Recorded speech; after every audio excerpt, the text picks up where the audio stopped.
Now, sometimes if you're somebody like me, sometimes it helps me to see the breakdown. And rather than just say, go watch that other course and you're going to be fine. Sometimes it helps to see how things are broken out. And so what I've done is I've taken the main topics of, if you're going after the CEH exam, the main topics in the cryptography section for the CEH, and I gave you directions on where you would find that particular information specifically. And this can be helpful if, you're studying at some point, or, what was that thing? And you want to see where directly to go. So think of this as kind of a mapping between the CEH and the information that I've recorded for SSCP.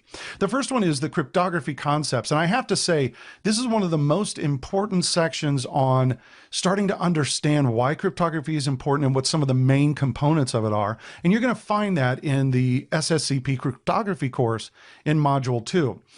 Some of the other things that you're going to find very, very important, and they can be confusing, are some of the basics of encryption algorithms, which I also cover in Module 2 of that SSCP cryptography course. Now, like all of the tools that you're going to see in this list, what I've done is I've talked about the tools in the third module in this course. That's under additional documentation.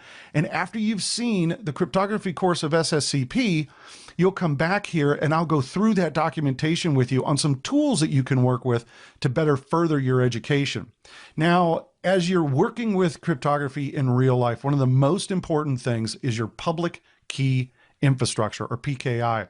This is, it could be literally publicly cited, something that you might work with, like from Symantec, used to be VeriSign, that kind of stuff, where you're getting certificates that you're going to use for the outside, or you may internally, most companies internally will have their own PKI infrastructure. It helps to understand how this works. And after you've learned the cryptography concepts and encryption algorithms, it'll make a lot more sense. So this is in SSCP's cryptography course, Module 5. Now, I also spent a little bit of time talking about email encryption, which is in the Module 4 course of the SSCP. And there's going to be times when you're going to want to encrypt things like files and disks and entire volumes. So I've got a bunch of tools for you in the additional documentation on disk encryption. Now, this is the one caveat to the SSCP crypto course that I mentioned, is when we talk about cryptography attacks, I actually did that in a different SSCP course, and that's the application security course. And that'll all be covered in Module 2. And you'll learn about the different types of things that can attack, both scripting attacks and human-based attacks, and some of the things that we can do to prevent those.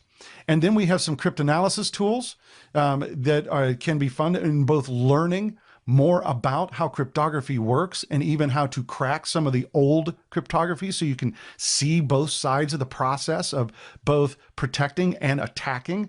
And that I will also go through with you when we get to the additional documentation section. So this is kind of like a much more detailed breakdown list for you if you prefer this kind of list for your learning path.